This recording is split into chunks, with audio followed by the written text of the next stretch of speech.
You know, it's low-key just wild that somebody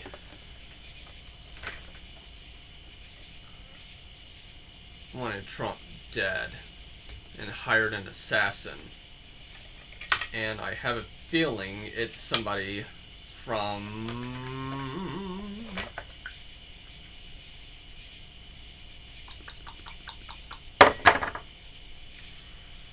Oh, who could it be?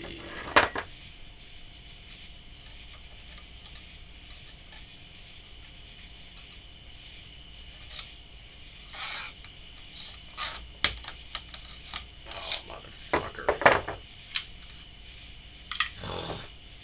Well, either way, somebody wanted him fucking dead.